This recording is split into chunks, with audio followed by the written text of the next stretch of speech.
की मशीन है, हो सकता है आप लोगों ने देखी हो सकता है आगे जाकर के देखो। प्रेग्नेंट लेडीज जो होती हैं वो कई बार अल्ट्रासाउंड अपना करवाती हैं, 3 से 4 बार कम से कम उनको डॉक्टर बोलती है उस प्रेगनेंसी टाइम पर कि भाई बच्चा जो है वो स्वस्थ है या नहीं है, कैसा है, कहीं कुछ गड़बड़ तो नहीं हो गई है, कुछ एबनॉर्मलिटी तो नहीं आ गई है, तो उसके लिए अल्ट्रासाउंड करवाना पड़ता है। अल्ट्रासाउंड की मशीन में आपको लेकर के आया हूं दिखाने के लिए, ठीक है ना। ये डिटेक्शन पकड़ने के लिए कि अगर कोई दरार आ गया, मेटल ब्लॉक के अंदर कोई दिक्कत आ गई है तो ये वेव आएगी, कुछ टकरा के जाएंगी, कुछ टकरा के नहीं जा पाएंगी तो आगे निकल जाएंगी, वो डिटेक्ट हो जाएंगी। ये सीन है, ठीक है ना। तो ऐसे पकड़ लेता है कि कुछ गड़बड़ है या नहीं है मशीन, मेटल ब्लॉक के अंदर कोई गड़बड़ है या नहीं है, उसको अल्ट्रासाउंड जो है वो पकड़ लेती है। ये आ गया सोनार।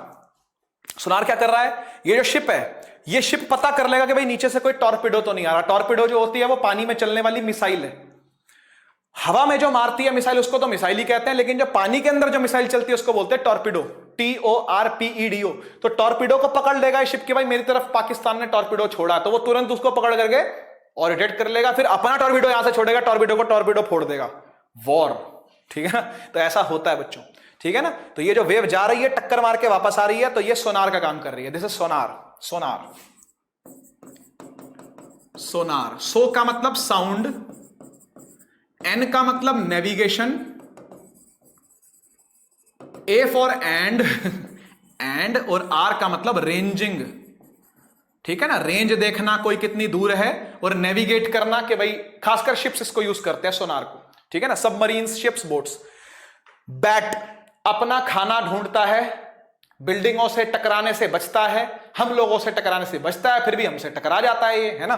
चमगादड़ कभी कभी तुम पर भी टकराया होगा, लिपटा होगा तुम पर आकर के, मेरे पर तो एक बार चिमड़ गया था आकर के, तभी तो उसको चमगादड़ बोलते हैं, चिमड़ जाता आकर के वो। तो ये गया और इसने मतलब ये चिल्लाएगा अपने मुंह से, साउंड वेव निकालता है, जैसे हम लोग चिल्ला रहे हैं ना, ऐसे ये चिल्लाएगा, अपने को सुनाई देगा नहीं, साउंड अल्ट्रासाउंड निकाल रहा है, क्योंकि अच्छी बात है कि अल्ट्रासाउंड निकाल रहा है, अपने को सुनाई नहीं देती, तो ये जाएगी आवाज, प्रे जो शिकार है उसको टकराएगी, और टकरा के इसके कानों में आएगी, इसको समझ में आ जाएगा भाई हाँ कोई तो है सामने, आंखें बंद करके चलता है भाई साहब, ठीक है ना। तो इसको टकरा करके वापस सुनाई देगी भाई यहाँ पर प्रे है, या यहाँ पर बिल्डिंग है, या यहाँ पर कुछ है, वो एक्सपीरियंस से पता चलता है ना। मतलब अभी छोटा बच्चा होगा अगर बैठ, तो उसको नहीं पता होगा, बेचारा गिरेगा 2-4 बार तो, है ना। लेकिन जैसे जैसे उड़ना सीखेगा, जैसे जैसे बोलना सीखेगा, तो सीख जाते हैं, मतलब ये है ना, नेचुरली सीख जाते हैं इस चीज को, कि कभी प्रे आया सामने के, कोई इंसान आया सामने के, कौन आया सामने। तो चलो बच्चों, ऐसा है कि भाई एक सोनार डिवाइस दे रखा है आपको, ठीक है ना, और वो सबमरीन के नीचे लगा हुआ है। अब सबमरीन, यार ये लो सबमरीन भाई, सबमरीन की फोटो, ठीक है ना। यहां एक एमिटर लगा होगा, यहां एक रिसीवर लगा होगा। क्या कह रहा है कि सिग्नल छोड़ा इसने, ठीक है जी, सिग्नल छोड़वा देते हैं इससे। अच्छा कहां छोड़ा है, अच्छा सिग्नल छोड़ा है और रिसीव किया है, और टाइम कितना लगा है, 5 सेकंड लगे, मतलब सिग्नल के आने और जाने दोनों में 5 सेकंड लगे इसके, ठीक है ना। Calculate the speed of sound in water, यानी आपको स्पीड ऑफ साउंड वाटर में निकालनी है। ये वैसे पता होती है हमको, अरे हाँ या ना, वैसे तो ये पता होती है हमको, लेकिन इसमें पूछा गया कि इसमें निकालनी है, कोई दिक्कत नहीं। आगे कह रहा है if the distance of the object from the submarine is 3625 metres, मतलब ये जो कुछ भी ऑब्जेक्ट है, ये पानी में तैर रही होगी ना यार, ये पानी होगा, पानी पानी पानी पानी पानी, सब तरफ पानी पानी पानी, ऊपर भी पानी, नीचे भी पानी, पानी पानी पानी पानी पानी, ये ऑब्जेक्ट होगा बच्चों यहां पर, हाँ या ना, ये ऑब्जेक्ट होगा। ये वेव आएगी आएगी आएगी आएगी, टकराएगी, और टकरा के 5 सेकंड के अंदर अंदर रिसीव हो जाएगी। मुझे एक बात बताओ, जाने में टाइम कितना लगेगा बच्चों, 2.5 सेकंड लगेंगे, हाँ या ना। और आने में कितना लगेगा, आने में भी 2.5 सेकंड लगेगा यार, हाँ कि ना भाई। जाने में भी 2.5, आने में भी 2.5, और डिस्टेंस बोल रहा है ऑब्जेक्ट से, सबमरीन का, मतलब ये डिस्टेंस, यहां से लेके यहां तक का डिस्टेंस, या फिर यहां से लेके यहां तक का, ये भी सेम ही होगा। ये डिस्टेंस कितना रखा है भाई, ये डिस्टेंस रखा 3625 मीटर, दिस इज डिस्टेंस, ठीक है। और ये क्या है बच्चों, ये दे रखा है टाइम, ठीक है ना।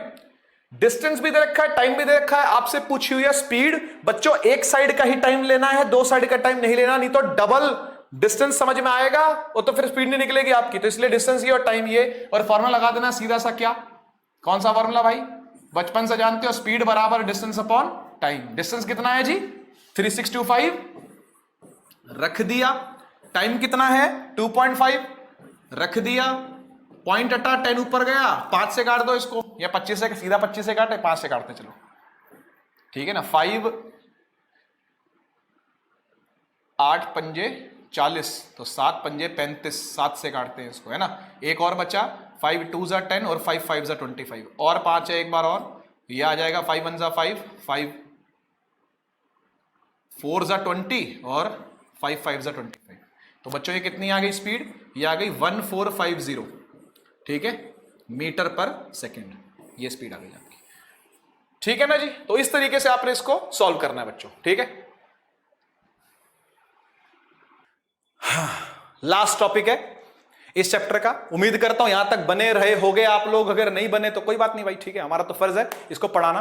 चलो सुनो अब ध्यान से बेटा, हमारा जो कान है, ठीक है, हमारा जो ये कान है, ये कान जितना आपको दिख रहा है वो सिर्फ ये वाला पार्ट ही है बेटा जी, वो सिर्फ ये वाला पार्ट ही है, इतना ही दिख रहा है आपको, बाकी सारा मामला कहां है, बाकी सारा मामला अंदर है, बाकी सारा खेल कहां हो रहा है, बाकी सारा खेल अंदर हो रहा है, ठीक है ना। ये जो बाहर का पार्ट आपको दिख रहा है इसको बोलते हैं आउटर ईयर, क्या बोलते हैं इसको, आउटर ईयर। बीच वाले ईयर को बोलते हैं मिडल ईयर, और फिर ये जो अंदर वाला ईयर है इसको बोलते हैं इनर ईयर। तो आउटर, मिडल, इनर, हर पार्ट का नाम और हर पार्ट का फंक्शन आपको बताने वाला हूं, और उसके बाद ये टॉपिक हम लोग खत्म, और फिर ये चैप्टर भी हम लोग खत्म कर देंगे, और फिर ये सीजन भी, ये सेशन भी हम लोग खत्म कर देंगे। आज सीजन फिनाले, ग्रैंड फिनाले आज, ठीक है। चलिए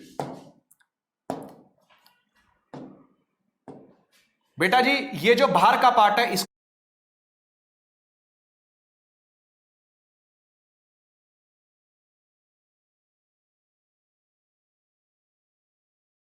नंबर दे रहा हूं 2, ये जो आपको ये स्काई ब्लू कलर का दिख रहा है इसको मैं नंबर दे रहा हूं 3, जो ये आपको हड्डियां दिख रही हैं ये बोन्स होती हैं बेटा 3, ठीक है ना। मैलस, मेलियस, इनकस, स्टेपिस, ये नाम होते हैं कि मैलियस, बोलो मैलियस, इनकस, स्टेपीज, ठीक है ना, मैलियस, इनकस, स्टेपीज, जिसको हम लोग फिजिक्स वाले क्योंकि इतने पढ़े लिखे नहीं होते बायो में, तो हम लोग इसको क्या बोलते हैं, हैमर एनविल स्टिरअप, ठीक है ना, नाम देते हैं हैमर एनविल स्टिरअप। तो ये 4 5 और 6 हड्डियां हैं, ठीक है ना। उसके बाद ये 7 नंबर पर जो पढ़ा जाता है ये, इसका नाम है कोकलिया, नाम दे दूंगा अभी इसको, ठीक है। ये जो आपको नर्व्स दिख रही हैं ये 8 नंबर है नर्व्स, और ये जो आपको ट्यूब दिख रही है 9 नंबर है, ठीक है। तो टोटल 9 पार्ट्स हैं जो आप लोगों ने पढ़ने हैं। अब एक एक करके हम हर पार्ट को क्या करेंगे बच्चों, डिस्कस करेंगे, ठीक है। जो ये बाहर का पार्ट होता है ये वाला, जिसको मैडम पकड़ के खींचती है, जिसपे आप लोग चश्मा टिकाते हो, है ना, जिसपे आप लोग ईयरिंग पहनते हो, कान की बाली, है ना, पहनते हो, उसको क्या कहते हैं, उसको कहते हैं पिना, पिना। ये पहला वाला जो है ये पिना है। उसके बाद जिसमें से साउंड ट्रेवल करके अंदर जाती है ये, इसको बोलते हैं ऑडिटरी कैनाल, ऑडिटरी कैनाल। इस ऑडिटरी कैनल में से आवाज अंदर जाएगी, और इस 3 नंबर वाले को जो स्काई ब्लू कलर का लिखा हुआ, ये है कान का पर्दा, यही है एक्चुअली में कान का पर्दा। इसलिए कान में उंगली नहीं करनी चाहिए, कान में तीली नहीं डालनी चाहिए, कुछ भी नहीं, कान को ऐसे जोर जोर से खुजाना भी नहीं चाहिए, हल्का हल्का से बाहर से खुजाओ अगर खुजली हो रही है तो, कान के अंदर डाल के नहीं खुजाना चाहिए। लोग होते हैं ऐसे ऐसे मल देते कान के अंदर डाल करके कोई चीज, आपके कान का पर्दा हार्म हो सकता है बेटा जी उससे। डॉक्टर नहीं हूं फिर भी सलाह दे रहा हूं क्योंकि मेरे साथ ऐसा हो चुका है। तीसरा नंबर, इसका नाम है ईयर ड्रम, या फिर इसको बोलते हैं टिम्पैनम। क्या बोलते हैं इसको, टिम्पैनम, ये इसका बायोलॉजिकल नेम है, tympanic membrane, tympanum, ear drum नाम है इसका बेटा जी, ईयर ड्रम, ठीक है। नंबर 4 5 और 6 ये तीनों हड्डियां हैं, कान के अंदर की हड्डी, सबसे छोटी हड्डी 6 नंबर के जिसका नाम स्टेपीज है, ठीक है। ये हमारे शरीर की सबसे छोटी हड्डी है। शरीर की सबसे बड़ी हड्डी जो होती है वो फेमर बोन होती है, ये वाली थाई की जो बोन है, तुम्हें दिख ही नहीं रही होगी यहां से भी, इतना ऊपर उठा लिया मैंने तब भी नहीं दिख रहा, कोई बात नहीं। जो हमारी थाई बोन होती है उसको बोलते हैं फेमर, फेमर बोन है वो, ठीक है ना। तो ये सबसे छोटी है, ये सबसे छोटी है, ठीक है। तो नाम है इसका मेलियस, इनकस, स्टेपीज, स्टेपिस। ये शायद वो स्पेलिंग में कुछ गड़बड़ है, देख लेना भाई, बायो मुझे वैसे भी नहीं आती, ठीक है ना। इनका वो वाला नाम लिख दूं जो मतलब हम लोग जानते हैं फिजिक्स वाले, हैमर एनविल स्टिरअप, ये इनके नाम है, हैमर एनविल स्टिरअप, ठीक है। 6 हो गया। 7वें का जो नाम है वो है कोकलिया, कोकलिया, COCHLEA, कोकलिया, ठीक है। 8 नंबर पर जो लिखा हुआ उसका नाम है ऑडिटरी नर्व, ऑडिटरी नर्व्स, कई सारी नर्व्स होती हैं ये, और जो 9 नंबर पे लिखा हुआ है उसका नाम है यूस्टैचियन ट्यूब। यूस्टैचियन ट्यूब ये नाम है इसका, यूस्टैचियन ट्यूब। ठीक है, आपको अब सबके फंक्शन बता देता हूं जरा जल्दी से। ठीक है, जल्दी से फंक्शन बता देता हूं, एक एक वर्ड पे फंक्शन लिख भी देता हूं आपके लिए। ठीक है जी, पिना, पिना कॉनकेव स्ट्रक्चर है। देखना जरा, ऐसे खुले हैं कटोरियां, 2 कटोरियां खुली हैं, क्या कर रही हैं ये पता है? ये साउंड को कलेक्ट कर रही हैं। इसका काम क्या है? साउंड को कलेक्ट करना। तो it collect sound, collect sound. Auditory canal का काम क्या है? बस ये साउंड को बाहर से अंदर तक लेके जाती है, कुछ नहीं। ठीक है ना, साउंड इसके अंदर क्या करती है? प्रोपेगेट करती है। Sound travels inside this canal. इस कैनाल के अंदर क्या करती है? साउंड ट्रेवल करती है। टिम्पैनम का काम क्या है बेटा? यही है जो सबसे पहले कंप्रेशन और रेरिफेक्शन झेलेगा, वही है जो अंदर दबेगा और खुलेगा, वही है जो साउंड की वाइब्रेशंस को आगे इनर ईयर तक पहुंचाएगा, मिडल ईयर और इनर ईयर तक पहुंचाएगा। ठीक है ना, तो इसका काम क्या है? इसका काम है कंप्रेस होना, कंप्रेशन झेलना और रेरिफेक्शन झेलना, इसका काम है बेटा जी। अगर आपको ये समझ में आ रहा हो तो, क्योंकि जब हवा अंदर दबेगी तो ये अंदर दबेगा, और जब हवा पीछे आएगी तो बाहर खुलेगा, है ना। हवा दबती है खुलती है, दबती है खुलती है, तो साउंड आगे बढ़ती है। आप लोग ये बात जानते हो। तो टिम्पैनम का काम ये है। इन तीनों का ही काम होता है बेटा एम्पलीट्यूड को बढ़ाना। नहीं तो ये कान का पर्दा इतनी छोटी कर देता है इस एम्पलीट्यूड को कि आपके कान तक आवाज जाएगी नहीं। अगर कान की हड्डी ना हो ना तो तुम क्या बोल रहा है समझ नहीं आ रहा, कान पे थप्पड़ पड़ता जोर से तो समझ आता है क्या बोल रहा है, वो डिसबैलेंस हो जाती है, अंदर का फ्लूइड जो होता है वो हिल जाता है। फ्लूइड कहां होता है? कोक्लिया के अंदर। ही बात करेंगे उस बारे में। इसका काम है एम्पलीट्यूड को क्या करना बेटा? इंक्रीज करना। तीनों हड्डियों का काम यही है, एक को दूसरा सपोर्ट देता है, एक को दूसरा वाइब्रेशन ट्रांसफर करता है, और अल्टीमेटली एम्पलीट्यूड को इंक्रीज करता है। ठीक है ना। आवाज जाती है अब अंदर कोक्लिया के पास। ये कोक्लिया जो गोल गोल गोल गोल स्नेल जैसा जो आपको लग रहा है, जो गोल गोल घुमा हुआ है, इसकी आंख लग रही है, ये भी जिसकी बॉडी लग रही है ना, कोई पोकेमॉन लग रहा है। तो कोक्लिया काम क्या है? कोक्लिया के अंदर होता है फ्लूइड। ठीक है ना, इसके अंदर एक फ्लूइड होता है। तो जैसी आवाज आती है ना, वो फ्लूइड वाइब्रेट करता है।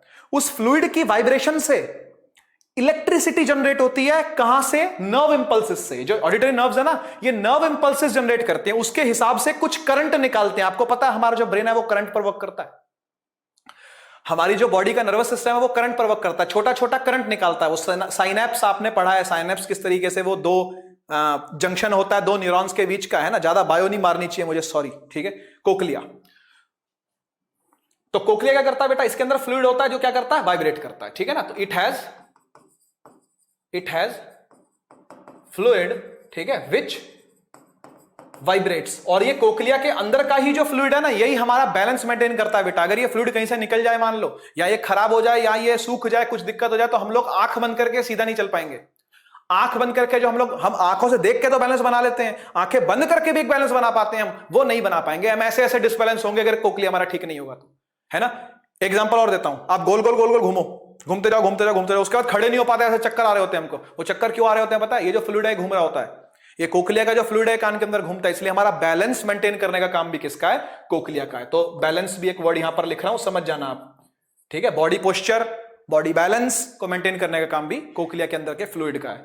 ऑडिटरी नर्व्स का काम वही है भाई, नर्व इंपल्सेस को लेकर के जाना कहां तक? ब्रेन तक। तो टू ब्रेन, ब्रेन तक लेके जाती हैं। क्यों? किसको? नर्व इंपल्सेस, ऑडिटरी सिग्नल्स को, है ना, टू ब्रेन। ठीक है, कनेक्ट्स टू ब्रेन, ठीक है, एंड ट्रांसमिट्स ऑडिटरी सिग्नल्स। ठीक हो गया ना, समझ में आ गया ना। इसका कोई खास काम नहीं है स्ट्रेचेंट ट्यूब का, बस ये है कि भाई ईएनटी सिस्टम होता है ना, कान नाक और गला इकट्ठा जुड़ा होता है ना।